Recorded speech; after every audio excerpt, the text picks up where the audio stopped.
Seja bem-vindo a esse podcast aqui na Universidade Moveleira. Meu nome é Davidson Pujoni e hoje nós vamos falar sobre um assunto muito importante. Eu estou com um convidado especial aqui que trouxe muita informação, está trazendo muita informação para nós, e aqui você vai encontrar a informação que você precisa para o seu dia a dia, para você compreender as mudanças e aquilo que está acontecendo diariamente dentro do mercado moveleiro. Bom, hoje eu vou trazer o tema antes de falar do convidado, tá?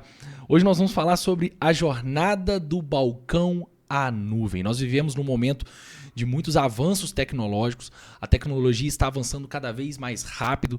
Antes se falava muito aí em década, hoje já se fala no próximo ano, nos próximos meses, o que vem para a tecnologia, e a indústria moveleira não fica de fora disso. Então, nada melhor do que trazer alguém aqui para conversar com a gente que realmente experimentou os avanços, continua experimentando esses avanços e tem know-how para falar sobre os próximos passos dos avanços tecnológicos no mercado moveleiro. Nós vamos falar hoje sobre a digitalização como ferramenta de sobrevivência. Se tornou uma ferramenta de sobrevivência no mercado e o crescimento para a indústria e o varejo. Hoje nós vamos explorar aqui, juntamente com ele, Carlos Bessa, um grande especialista no setor moveleiro, no que se trata de setor moveleiro, fundador da plataforma Setor Moveleiro. Hoje é um dos nomes mais respeitados do nosso mercado. Bessa, seja bem-vindo a esse bate-papo. É um prazer ter você aqui com a gente. O prazer é todo meu. Finalmente deu certo, né? Da gente conseguir a agenda, o presencial, e é uma satisfação muito grande estar aqui com vocês. Obrigado pelo convite. Com certeza. Já estamos nesse papo aí tem o quê? Um ano, né? Que a gente está marcando. Já, desde que você inaugurou. Era para ter sido a primeira. Exatamente. Mas inaugurou, que eu digo, o podcast, que a universidade já vem engolindo tudo há muito mais tempo do que isso. Bom, Bessa, você está aí há quanto tempo? 30 anos no mercado? 31 anos de setor moveleiro. Mas eu já havia começado anteriormente, trabalhado por uns 4 anos, mais ou menos 5 anos, numa agência de propaganda em Curitiba. Então, entre tudo, 35, 36 anos aí de comunicação propriamente dito. Então você pegou aí várias eras do mercado. Rapaz, é uma evolução absurda. Quando eu iniciei na propaganda, numa agência de propaganda de Curitiba, os anúncios eles eram feitos e digitados com uma ferramenta chamada tituleira. Talvez algum mais antigo que esteja nos ouvindo agora, ele se recorde e fale: é verdade, existia esse negócio chamado tituleira. Tituleira, como que funcionava? Era uma pecinha que você tinha uma fita e você digitava em cima dela. E ela marcava a letra. Marcando a letra, você levava aquela letra marcada, digitada, para compor o layout. Que, por sua vez, as imagens dos layouts eles eram feitos com recorte de jornal e revista. E foi assim que eu entrei na propaganda há 35, 36 anos atrás. Você olha a evolução. Hoje a coisa está tão absurda que tem umas coisas que eu faço na rede social, na internet, que é para me divertir, né? E no Facebook ele tem uns grupos ali que pede para você editar imagens, né? E o que entra de coisas ali que dá para dar muita risada, dá para se divertir bastante. Eu tenho mas visto. Dá para ver também o tamanho da evolução. O que eles fazem com uma imagem hoje em questão de segundos, uma transformação que é feita. Isso é a evolução da tecnologia. Bessa, e eu acho que está demais, só começando. Né? E popularizou demais, né? Antes da gente falar aqui sobre o mercado, varejo, indústria, a tecnologia ficou muito acessível, né? Na sua opinião, a que se deve isso, assim, essa aceleração? Porque a gente sabe, por exemplo, a gente fala de inteligência artificial hoje, todo mundo aqui sabe que é o assunto que nós vamos entrar nele, não tem jeito. Mas ela já existe há muitas décadas. E por que agora, na sua visão, assim, isso está chegando de uma forma muito rápida no mercado? Você consegue ter esse parâmetro? Porque é uma pergunta que eu me faço sempre. Por que agora e dessa forma, né? Será que decidiram, olha, vamos popularizar, porque assim ela cresce mais rápido, a inteligência se torna cada vez mais expansiva? Você tem uma teoria quanto a isso? As ondas de evolução tecnológica, elas, desde 1970 e poucos, foi quando começou o advento do Windows, que era o TXT, né, a primeira versão. Era um programa que simplesmente tinha texto e nada mais. E os disquetes eram de 128 KB, que não cabia nada, que não dava para nada. Então eu cheguei a ter pilhas e pilhas de disquete. Desde aquele momento, a evolução passou a ser exponencial. Onde houve a maior aceleração, a meu ver, foi durante a pandemia, o início da pandemia. Com o fato de todo mundo ficar em casa de uma hora para outra, sem saber por quanto tempo, e todo mundo preocupado em saber o que estava acontecendo e dar um direcionamento para suas vidas, a tecnologia ela deu esse salto de respostas a essas expectativas todas que passaram a ser criadas durante aquele período. E depois que a tecnologia ela ocupa o espaço, não tem mais terreno fértil para você estabilizar ou retroceder. O que se espera é sempre mais. Veja o que está acontecendo com os celulares. Hoje as pessoas reclamam porque sai uma versão nova de um Galaxy S25 com uma câmera de 210 megapixels, coisa assim, porque não é uma câmera de 300. É como se alguém precisasse de uma câmera de 210. Exatamente. Nem de 210 precisa, mas a expectativa é, se não veio uma coisa bombástica, então não é relevante. Aí o que eles estão fazendo? Eles estão incorporando a inteligência artificial nos mobiles. Até a Apple, que sempre foi uma empresa de vanguarda, ela está um pouco atrás nesse quesito, tá comendo um pouco poeira da Samsung, mas também está na mesma trilha, no mesmo caminho. A tecnologia é um caminho sem volta. O que você pode discutir a tecnologia vai ocupar, substituir o varejo, por exemplo, que é uma discussão muito grande. A tecnologia ela vai substituir a força de venda. Esses debates que estão presentes no mundo que a gente vive hoje em dia e que depois, se você quiser perguntar, eu tenho opinião sobre eles também. Até se você já quiser expor opinião, mas vamos deixar mais para frente que a gente deixa todo mundo curioso, né? Eu preciso deixar você conduzir a entrevista, porque, pessoal, é o seguinte, para quem não sabe, eu faço entrevistas frequentemente para a plataforma Setor Moveleiro e é um pouco diferente você estar de entrevistado. Eu preciso tomar um pouco de cuidado aqui para não... Na verdade, não ocupar o espaço do entrevistador. Se tem alguém que tem que tomar cuidado, que sou eu, porque eu não sou experiente na entrevista e entrevistar alguém com know-how como você é um desafio, tá, Bessa? Então, assim, mas se tratando desse assunto tecnologia, você vivenciou essas fases, né, essas etapas, esses marcos de evolução aí nos seus 35, 36 anos de comunicação, de experiência. Desses marcos, né, quais foram esses marcos de tecnologia? E quais marcos mais te impressionaram? Davidson, isso aqui me chamou muito, me marcou muito, me chamou a atenção, é algo que eu aprendi muito nesse momento, acho que o mercado aprendeu, foi uma revolução que realmente foi um ponto ali de abertura de novos caminhos, né, pro mercado. Você consegue descrever isso numa linha do tempo?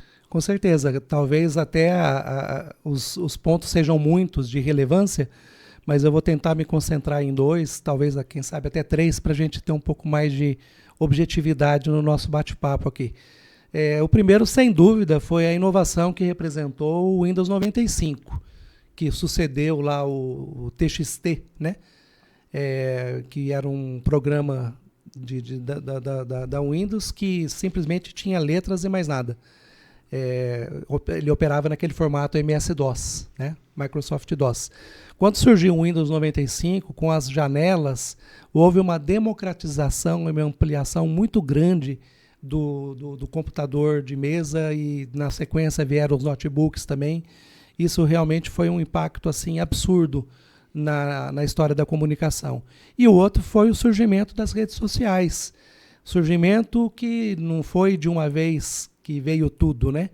Os mais antigos vão se lembrar que existia rede social no início lá, que era mais bate-papo entre amigos, que era o ICQ, né? O ICQ era uma forma de digitação que antecedeu ao WhatsApp, uma tecnologia israelense. Depois vieram as redes sociais propriamente dita, e com o advento do Facebook, depois Instagram, hoje você tem uma capilaridade de cobertura, de abrangência da rede social que desafia o modelo tradicional e convencional que a gente aprendeu e construiu e está tendo que desconstruir o tempo todo de comunicação. A comunicação definitivamente mudou a partir das redes sociais. Sim. E aqui não é uma questão de se gosta ou não gosta, de sou a favor ou não sou. Eu, por exemplo, quando surgiu o Facebook, eu me lembro que uma pessoa que ocupa um cargo importante numa empresa importante comentou que ele não ia fazer a conta dele no Facebook porque ele não ia alimentar esse monstrinho. E eu, na minha ignorância daquela época, eu falei para ele assim, olha, com o seu apoio ou sem o seu apoio, a coisa vai andar do mesmo jeito. Então, quem vai perder é você. E muito disso, porque de um momento para o outro, a gente passou a ficar sem saber o que estava acontecendo. E aí você tem agora o terceiro ponto, né, que é o advento da inteligência artificial. Já existe uma estimativa, um prognóstico que diz que em 6 anos a inteligência artificial já vai estar preparada para substituir de vez a mente humana. Hoje ela tem vantagens, que é rapidez, agilidade, capacidade de armazenamento, mas ela ainda tem alguns gaps que são relacionados ao entendimento e interpretação, né? Sim. Mas esse é o time, são 6 anos. Para isso tudo estar dominando mais ainda do que está dominando agora. Se alguém acha que tem vida mansa pela frente, é bom começar a ficar preocupado. Preocupado no seguinte sentido, ninguém vai perder emprego para a tecnologia. Vão perder as pessoas que não acompanharem a evolução da tecnologia. É o caso do varejo, que a gente estava conversando agora há pouco. Sim. O e-commerce, as plataformas, elas vão substituir o varejo físico? Elas não substituem o varejo físico, elas complementam essa experiência de compra. Porque existem levantamentos que o cliente faz antes de sair de casa, ele verifica quais são os produtos que ele eventualmente tem interesse, onde que ele pode encontrar, qual que é a faixa de preço, e aí, na maioria dos casos, ele vai fechar o negócio pessoalmente. Por quê? Porque o fator humano ele é determinante. Pode ser que, com essa previsão de que a tecnologia IA vai substituir 100% a capacidade humana em 6 meses, pode ser que se desenvolva um modelo de relacionamento com a tecnologia que o ser humano passe a ser indispensável. Mas mesmo assim vai ter que ter gente trabalhando essa tecnologia, Exatamente. aprimorando, colocando ela à disposição. Então não é uma coisa para ninguém arrancar cabelo, quem tem, né? Para ficar desesperado, porque não é o fim do mundo. A menos que a pessoa esteja parada no tempo. E esse é o grande dilema, né? Porque você trouxe a tecnologia lá de trás, o Windows 95, as empresas ainda tinham a opção, de certa forma, de não aderir. Eu lembro do fax, que por muitos anos ainda estava aí no mercado. Eu lembro do meu pai usando o fax Bessa. As pessoas já tinham computador e meu pai ainda estava no fax. Então era uma opção, você tinha opção. Não, eu não quero ouvir música no CD, eu quero ouvir no toca-fita. Então você vai ouvir no toca-fita. Porque a mudança ela era gradativa. Mas chegou um momento que essa mudança ela ficou tão brusca que agora se tornou um ato de sobrevivência. Quando você identificou isso? Assim, em que momento você acha que realmente o empresário ele começou a ter a necessidade de olhar para a tecnologia e dizer: se eu não aderir, eu não tenho opção, eu estou fora do jogo? O empresário moveleiro ele se move geralmente por provocação, né? Ele, de modo geral, é claro que existem as exceções, ele não é proativo. E esse time da indústria moveleira foi determinado pela competitividade. A indústria moveleira vive um momento assim bastante interessante no sentido de ser desafiador, que é o fato de que cada vez mais as margens deles estão menores, né? A concorrência está maior, e onde que ele está buscando então ganho? Ele está buscando ganho de competitividade, de fazer num tempo mais curto, com uma melhor qualidade, com melhor custo, e aí a tecnologia torna-se indispensável. Se você analisar os cases de sucesso das marcenarias, você vai ver que elas são muito do que são, além do talento natural do empreendedor, a utilização da tecnologia.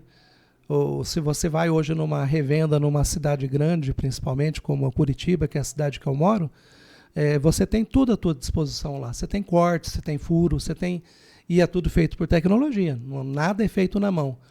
Então, esse timing foi decisivo para colocar o setor correndo atrás necessidade tecnológica cada vez presente. E a própria necessidade de automatização de processos para ser competitivo também na questão da mão de obra, que Sim. é um campo que vocês atuam bastante, vocês sabem disso, que além de não existir uma quantidade de mão de obra satisfatória, também não existe uma qualificação da mão de obra que atenda o momento que a indústria moveleira se encontra. E a automatização de processo é um caminho que muitas empresas têm utilizado. Aqui em Ubá mesmo tem empresas que já há mais de década usa já robôs em linha de pintura, né? Uhum. Foram pioneiros praticamente nesse tipo de recurso. E isso tudo passa a ser mais necessidade do que vontade, eu posso te dizer. É verdade, faz total sentido. E assim, porque o empresário agora ele precisa começar a pensar, aliás, ele já deveria estar pensando, né? Se ele não estiver pensando, ele já está atrasado. Então, ele deve pensar. Mas quando você trouxe aí sobre mão de obra, você fala também sobre cultura.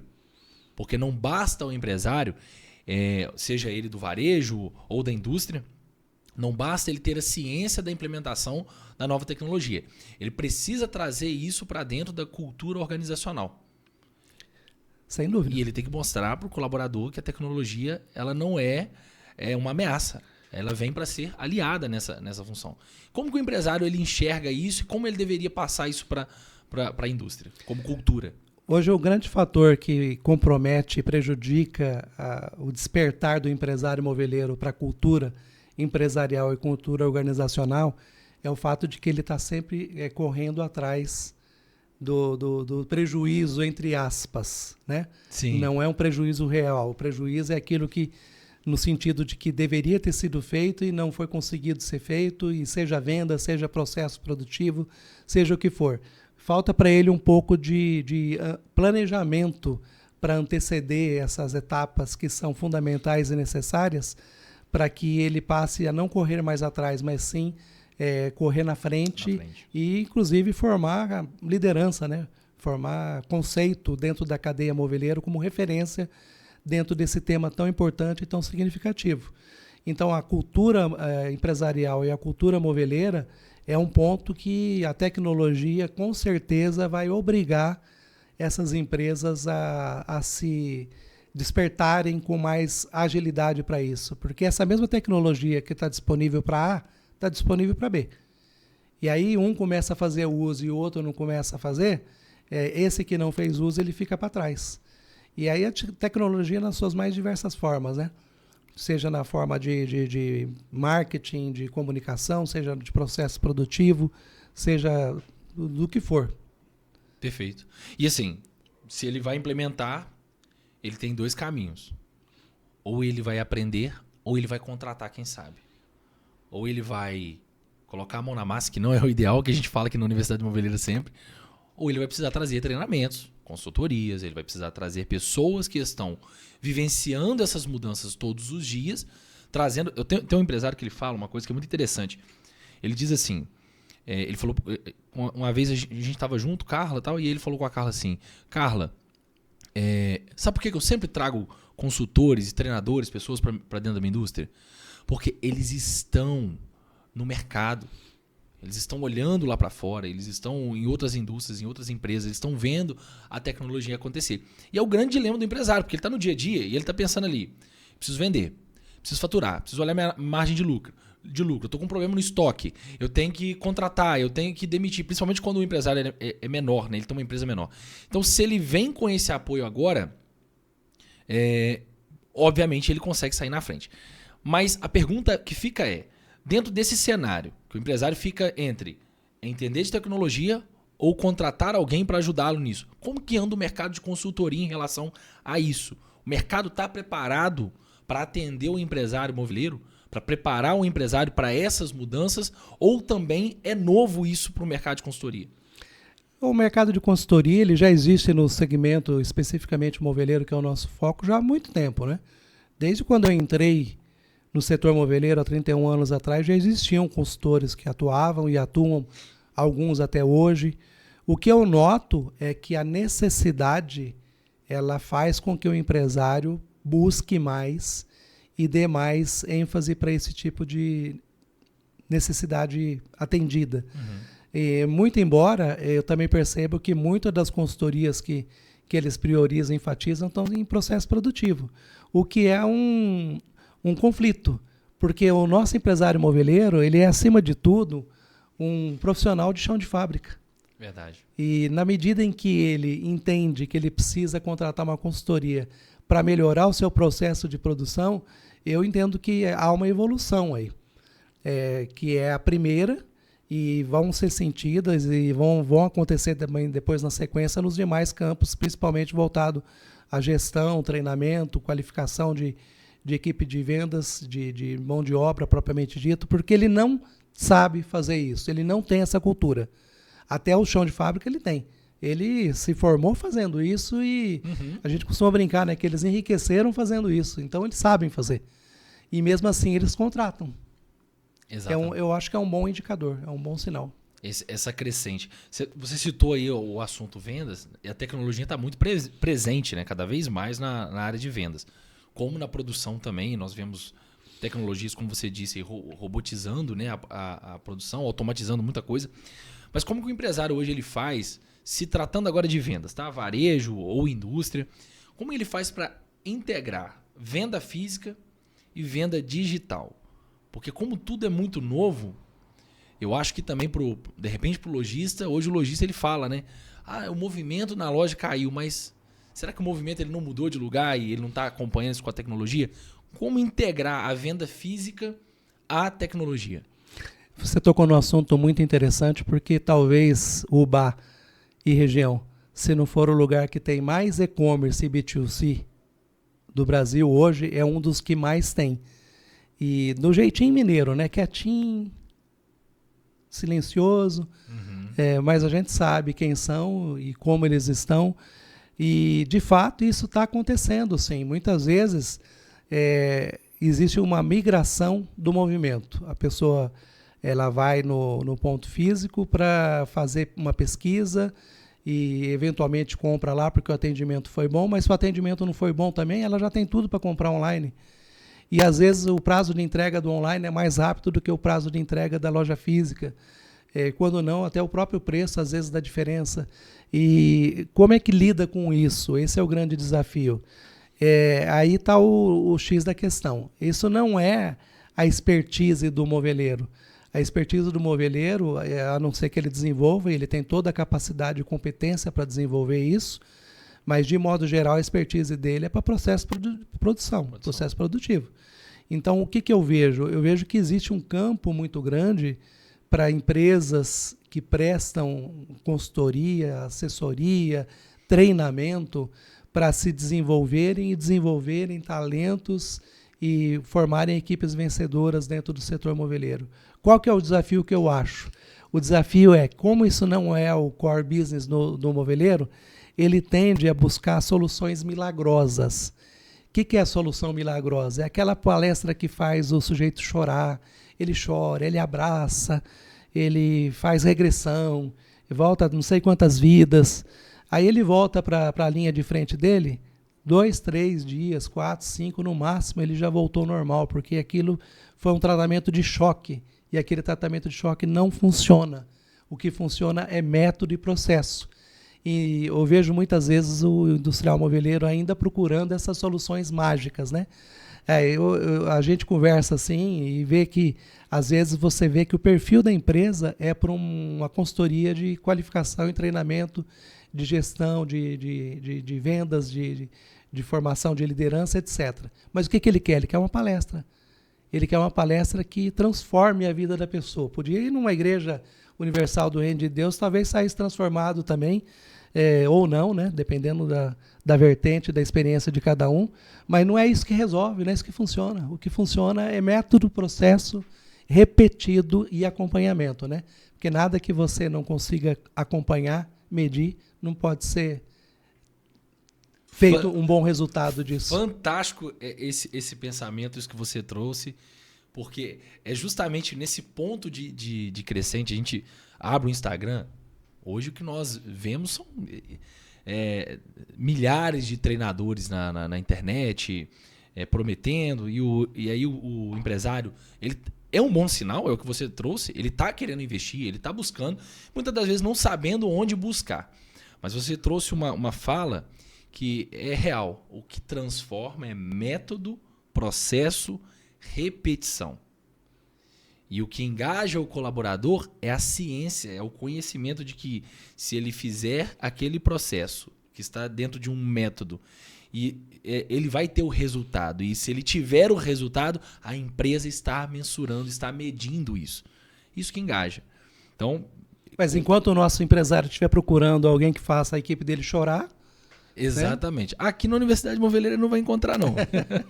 Tenho certeza que não. Chorar de alegria quando vê os resultados acontecendo. Isso aí com certeza. Tenho certeza que não. A gente tem que preparar o profissional para a vida, não é para sair achando que é um Superman que pode pular do 20º andar, porque não vai dar certo isso. Exatamente. Em um dos nossos treinamentos, na formação, a Carla traz o profissional super-homem, super-herói. E às vezes o empresário ele busca isso, né? Não, eu quero ter aqui aquele que eu vou contar com ele, que ele faz tudo, que ele desenvolve tudo, que ele... Até o Helder brinca, o vaca sagrada, fica lá com os alunos. E assim sair, desanda. Mas não há nada de bom nisso. E buscar desenvolver isso nas pessoas não vai levá-las para o resultado e não leva a empresa para o resultado. E o que leva para o resultado é onde você está, o que você está fazendo, esse é o processo, o RH agora vai te acompanhar, essa é a cultura da nossa empresa, é clareza do caminho para o colaborador. E, obviamente, hoje nós contamos com consultores sérios, com empresas sérias de consultoria, de treinamentos, que estão formando e estão preparando o mercado para isso. Bom, eu vou ficar em vendas ainda, eu quero ir para a produção, mas aproveitando essa questão das vendas, que é a área que eu gosto muito, você trazendo essa realidade que o empresário no moveleiro, ele está migrando também para o e-commerce, ele está fazendo o seu e-commerce ali. Quando se trata de varejo, ele precisa ter a mentalidade omnichannel. Né? Ele tem que ter ali vários canais de vendas. Hoje, quais são esses canais? Como ele pode explorar isso? E assim, se você pudesse até dar um conselho para um lojista, de repente, dentro do que você está vendo hoje no mercado, quais são os melhores caminhos hoje para um lojista ele conseguir fidelizar os seus clientes? Porque não é apenas sobre abrir novos clientes, né? Trazer novos, mas fidelizar esses clientes através da tecnologia. Você tocou num assunto que é interessante, que a tecnologia ela também pode ter um efeito positivo e pode ser um efeito negativo. Imagine que eu tenho um cadastro numa loja de imóveis e que quando eu fiz esse cadastro eu tinha pai e tinha mãe. Aí depois meu pai e minha mãe morreram e eu continuo recebendo e-mail para comprar presente para o Dia das Mães e para o Dia dos Pais. Ok, no mundo que a gente vive, que é o mundo da argumentação, sempre vai ter alguém que vai dizer, não, mas você tem o pai da sua esposa, você tem o pai do porteiro do prédio. Não era esse o objetivo da comunicação. O objetivo não era esse e em grandes redes, quando a pessoa não compra no crediário, que está sempre atualizando, esse tipo de coisa pode acontecer mais. Aí é um grande diferencial do fator humano que a gente estava começando agora há pouco, que é a loja do Marcelo, por exemplo, na cidade X de Minas Gerais, ele conhece os clientes pelo nome. Ele sabe qual mulher que está grávida, ele sabe que quando for na loja ele pode tocar naquele assunto sem correr o risco de ser deselegante, que a mulher não estava grávida, só estava um pouco mais gorda. São coisas que podem acontecer no atendimento humano. Mas quando você conhece o cliente, você não comete esse tipo de gafe, esse tipo de erro. E isso é um fator muito importante ainda que dá sobrevida para o atendimento humano. Como fazer isso, então? Aí que está. Uma das grandes tendências da tecnologia é a análise de dados. Essa análise de dados ela é uma coisa tão importante, tão relevante, que uma rede de lojas média e grande, ela, se não tem, deveria ter dentro da sua própria estrutura uma unidade para trabalhar essa análise de dados, que é exatamente esse cruzamento. Sim. Cruzar rede social com base de e-mail, com tudo aquilo que é disponível para formar, através daquilo, uma lista de prospects e fazer com que aqueles prospects estejam sendo constantemente afetados e ofertados em soluções para aquilo que faz diferença de fato para eles. E a tecnologia hoje permite que isso aconteça, mas requer um investimento e uma prioridade. Né? Eu vou até filosofar um pouco dentro disso aí. Não é, pode-se dizer como filosofar, né? Mas fato é que hoje um dos ativos mais importantes para o mercado é a atenção. E o que o lojista naquela época, o que o empresário tinha e que a gente não pode perder. E eu vejo assim, Bessa, até como uma junção entre aquilo que é princípio e aquilo que não é praticamente imutável com aquilo que é novo e que é mutável, vai mudar. A tecnologia hoje, está chegando hoje, amanhã ela vai se tornar obsoleta. Que é justamente o que você trouxe. Fantástico isso. Quando você fala assim, o seu Zé, o Marcelo, o João, dono da loja, ele sabia o nome dos seus clientes. E eu tive conversando com um vendedor de loja, ele falou assim, Davidson, antigamente o que a gente fazia na loja? A gente fazia o carnezinho, e aí tinha ali as parcelas de R$250, R$300 num produto, num móvel. E quando chegava na última parcela, a gente analisava qual era o produto que o cliente havia comprado para oferecer um produto que conversa com aquele. Então ele parcelava de 6 de R$250. Quando chegava na última parcela, quando ele ia lá pagar o carnê, o vendedor já dizia, seu fulano, já que o senhor comprou o sofá daquela vez, por que o senhor não leva a mesa de jantar? Mais 2 parcelas de 250, o senhor já está pagando R$250 por mês, por que não levar? A tecnologia vem agora para facilitar isso. Você tem um CRM, você tem um banco de dados. Então, assim, realmente, se você consegue cruzar... E hoje você tem mais informações. Muito mais, muito mais. Hoje não existe anonimato. Exatamente. É até perigoso isso, mas é fato. E você veja como que é essa coisa da personalização do atendimento. Personalização é uma tendência. Tanto para a indústria, como ela vai fazer, cada um vai ter que estudar a sua própria realidade e se adaptar para isso, mas a indústria vai ter que cada vez mais fazer móveis específicos para perfis de públicos. Hoje, a transformação que a gente vive social, ela aponta para, principalmente em grandes cidades. Um apartamento hoje, a padrão de venda normal é 50 a 60 metros quadrados. Outro dado que é importantíssimo, o número de idosos está aumentando significativamente. Móvel de idoso é diferente de móvel de geração Z, por N necessidades e N razões. E a indústria ela está um pouco ainda tocando naquela... Às vezes eu brinco com eles e falo assim, né? Me ajuda a entender qual que é a lógica de você colocar em destaque no catálogo um guarda-roupa de 12 portas. Eu gostaria de saber para onde que vai esse... Tipo Globo Repórter, né? Do que vivem, do que se alimentam. Porque esse mundo não existe mais. Exatamente. E tem empresa que está conversando com esse público de uma maneira assim incrível e produzindo em série. Um caso típico é uma empresa do Rio Grande do Sul que tem um projeto de móvel seriado para você atender ambientes compactos, onde a cama é retrátil, a cama vira escrivaninha, vira painel de televisão, e é uma realidade isso. Exatamente. Então, como que a indústria vai fazer isso? Através de análise de dados e através de uma adequação de processo. A loja é a mesma coisa. A loja tem que entender que o cliente vai cada vez menos na loja. Se ele vai cada vez menos na loja, quando ele for o cliente, ele não pode sair sem comprar. Se nunca pôde, imagina agora então. Porque se ele sair, ele não volta. Tem tanta opção. Tem tanta gente para enganar ele ali na frente, em outro lugar, e você com o produto certo, com a solução correta, deixa ele sair para ser enganado? Então agora a deficiência está na capacitação humana, você concorda? Capacitação humana. Por isso que eu sou otimista com o fator humano, apesar de todo o advento da tecnologia que está acontecendo. Eu acho que quem tem mente brilhante, quem tem vontade de fazer diferença, para essas pessoas não vai faltar mercado de trabalho, não vai faltar capacidade de empreender, oportunidade para ser empreendedor, não vai faltar não.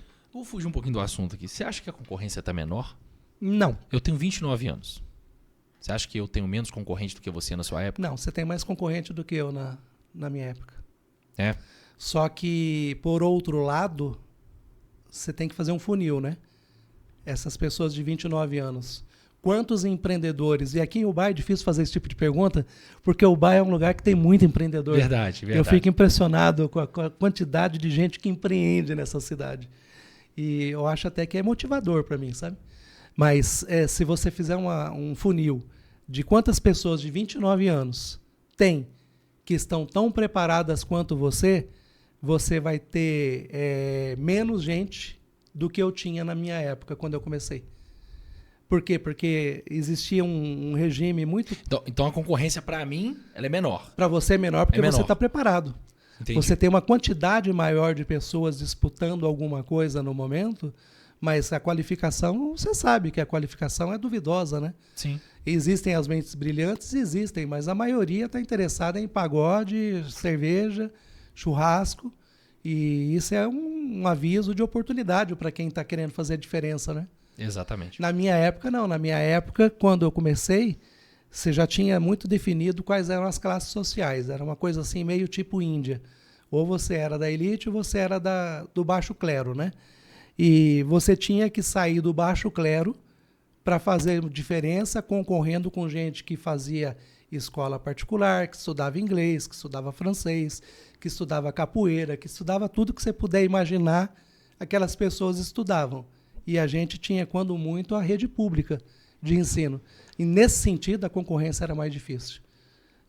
Mas a quantidade, hoje, é maior, de gente. Então, nós temos Mas eu preferiria estar vivendo na época de hoje. De hoje. Porque basta você se dedicar, andar na contramão, buscar tecnologia, usar a tecnologia a seu favor, né? E vale para os empreendimentos também, não é?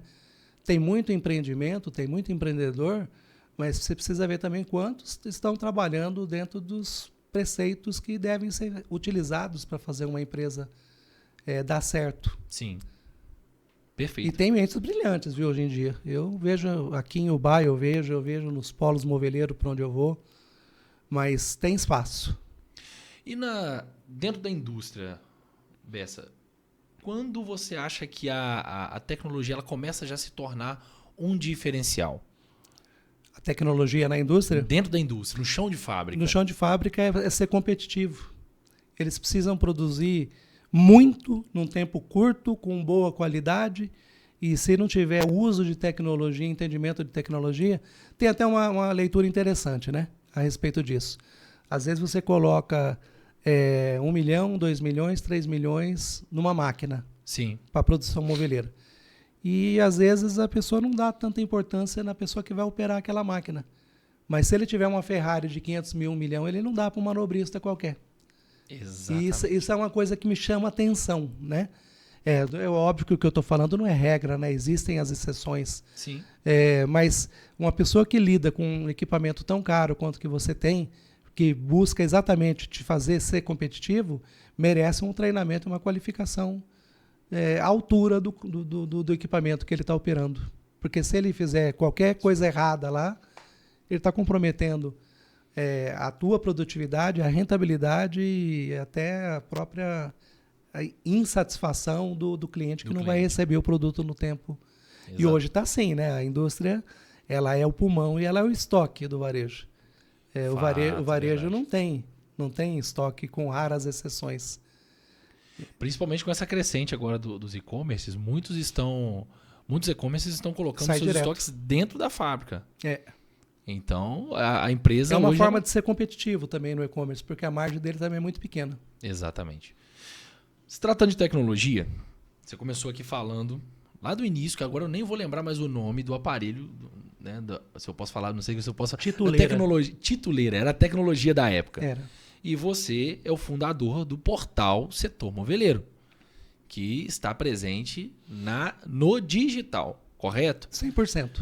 Me fala um pouco sobre isso. Como aconteceu essa ideia? Como surgiu isso de enxergar essa necessidade de levar para o digital? E quais foram os desafios que você enfrentou no início ali para conseguir galgar os primeiros passos, né, as primeiras conquistas no digital? A plataforma Setor Moveleiro ela surgiu exatamente na pandemia. Porque de um dia para o outro todo mundo ficou preso dentro de casa e sem saber por quanto tempo. E, ao mesmo tempo, esse período mostrou assim, uma carência muito, muito grande de informações sobre o que está acontecendo. Meu Deus do céu, o mundo acabou, vai acabar, o que vai ser de nós? Até hoje a gente tem um grupo de WhatsApp que eu posso até afirmar que é um case de sucesso, porque depois de 5 anos, um grupo de WhatsApp, ele está maior do que estava quando começou, com tantos grupos que existem de tantas naturezas e tanta diversidade, ele é um case de sucesso. Mas naquele período, ele não parava 24 horas por dia, não estou exagerando não, era 24 horas por dia. Os moveleiros buscando respostas e fazendo perguntas.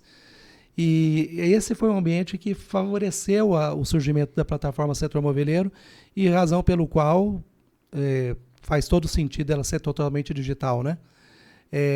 Naquele mesmo período, o canal do YouTube nosso, que hoje já tem 635 mil visualizações, ele foi um sucesso também. Por quê? Porque as pessoas estavam em casa.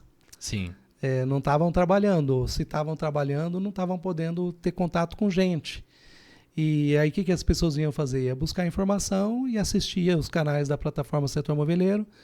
E isso foi criando um corpo, uma massa de credibilidade para a plataforma, que ela supriu esse período mais crítico, que foi ali de março de abril até junho.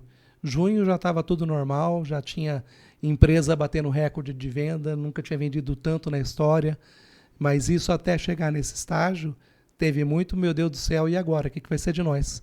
E a plataforma cumpriu e supriu essa necessidade. Interessante que, se tratando na era da atenção, todo mundo vai para o digital, para a rede social, para chamar a atenção hoje é o ativo mais disputado, né, do mercado, você optou por definir a sua comunicação. Eu nunca vi, por exemplo, na plataforma Setor Moveleiro, a notícia de um incêndio. Nem nunca vai numa ver. Fábrica.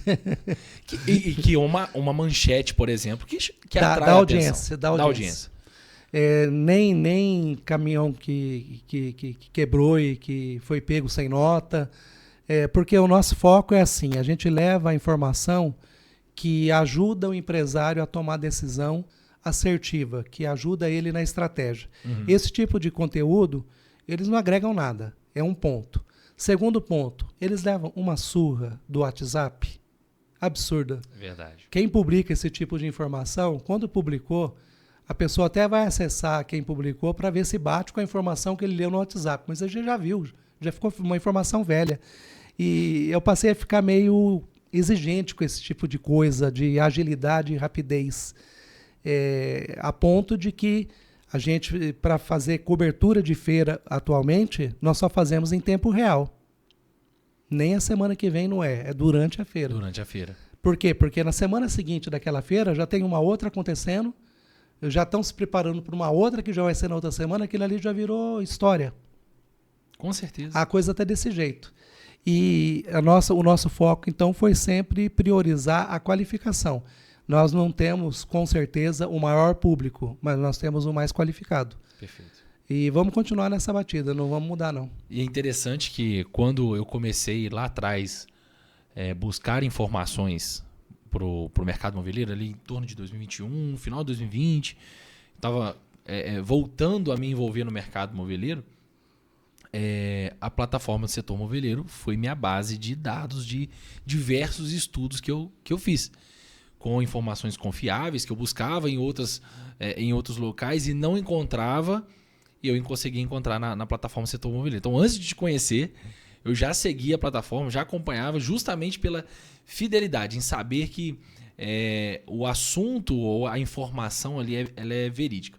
Bom, então eu estou diante de um homem aqui, de um profissional que tem toda a informação, ou boa parte dela nas mãos, tem uma plataforma digital que agora dilui, né, e prepara essa informação para chegar nas nossas mãos e, obviamente, com isso você consegue trazer, através das análises, assim como vendas, né, tudo é estatística, você consegue descobrir também e entender melhor as tendências que virão aí para os próximos anos.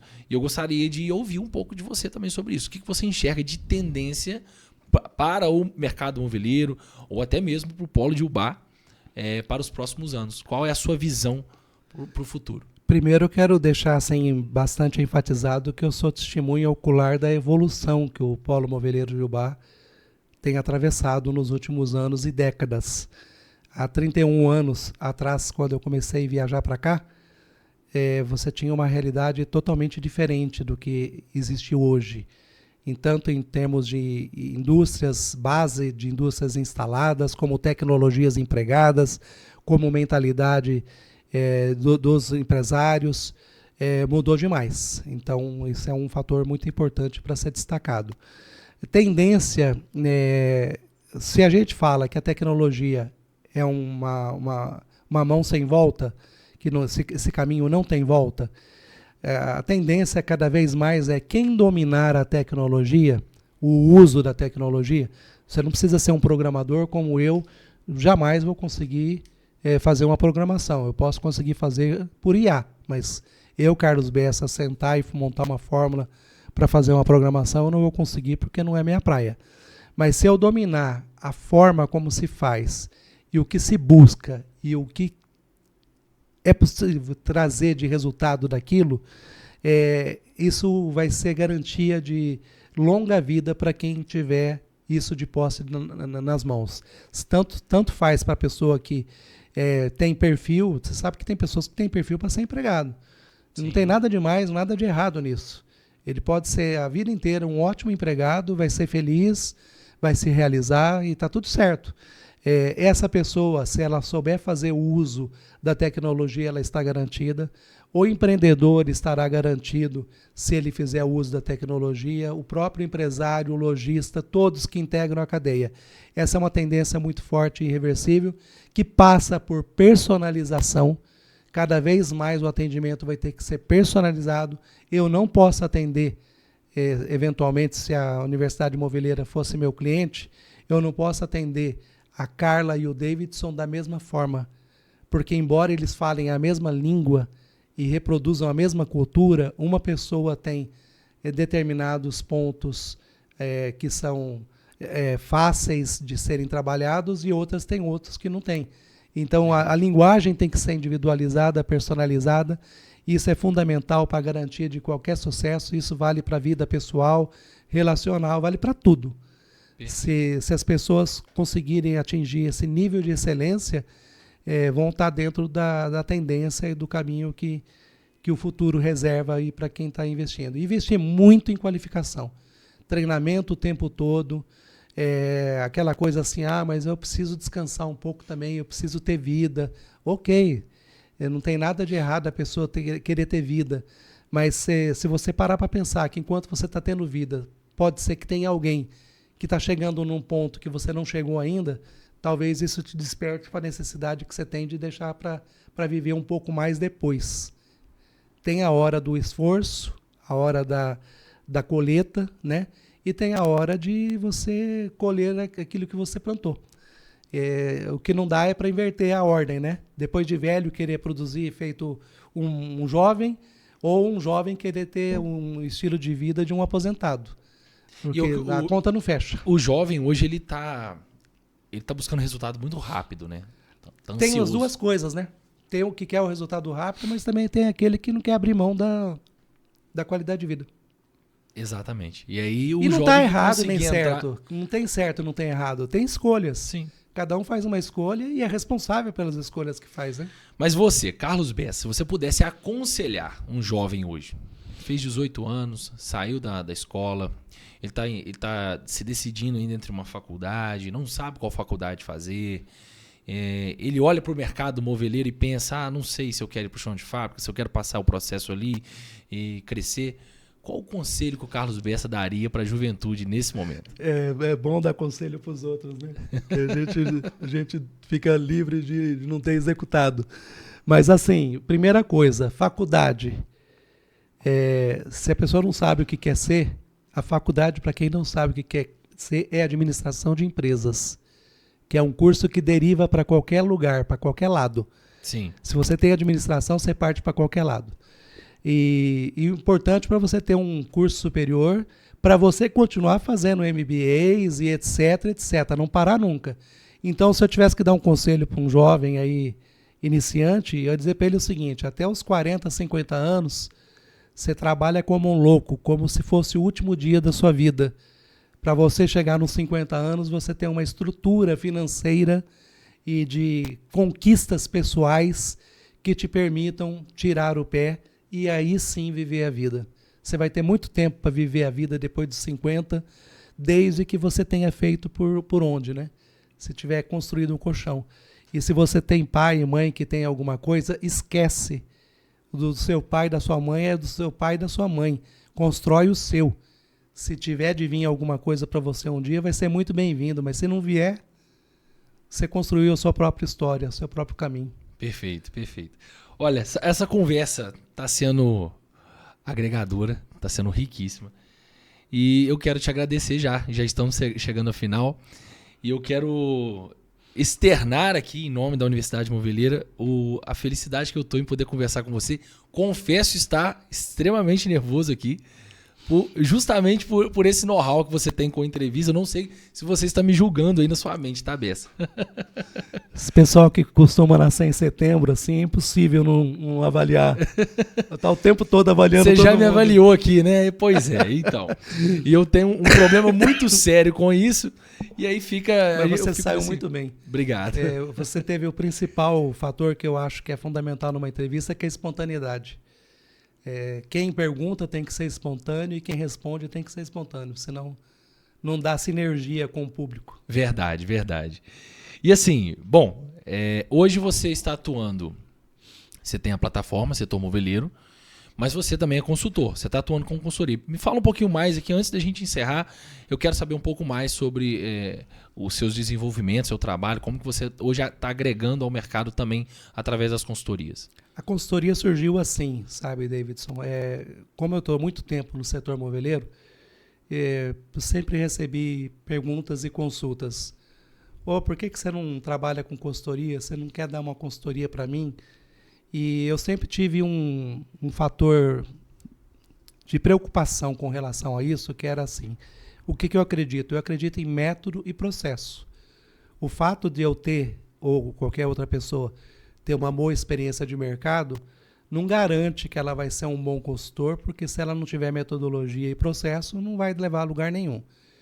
E desde então eu comecei a observar e acompanhar, até que surgiu uma oportunidade de uma franqueadora que estava exatamente com essa proposta. Eles oferecem método e processo e procuram pessoas que têm experiência de mercado. E aí eu pensei comigo, agora fechou a conta. É isso aí que vai funcionar. E eu já fiz uma consultoria, estou iniciando uma outra agora, já tinha feito uma outra anteriormente também. Então, é uma maneira que a gente tem como consultor de devolver um pouco daquilo que a gente adquiriu durante tanto tempo de setor em favor do setor moveleiro e buscando também a sua própria realização pessoal, profissional e até mesmo financeira, né? Tudo caminha junto. E está sendo muito legal, muito gratificante esse trabalho de consultoria. Ele complementa, então, aquilo que a plataforma faz. A plataforma desperta para as necessidades. A consultoria ajuda a implantar essas necessidades através de métodos e processos. Perfeito, perfeito.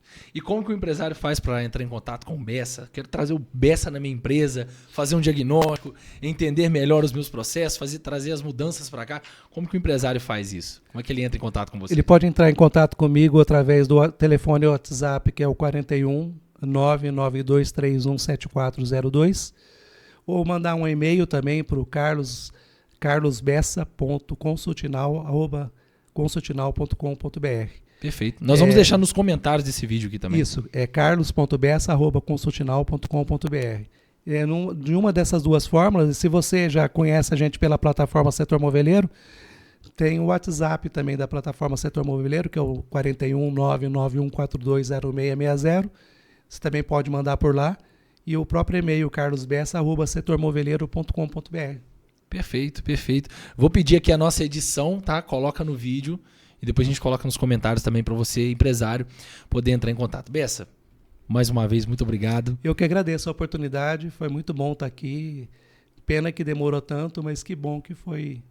Valeu muito a pena. Teremos mais, com certeza. Obrigado. Tá, é isso aí. A você que está aí nos assistindo, Davidson, eu quero assistir de novo, quero compartilhar, compartilhe com outros empresários também. Esse assunto é muito importante.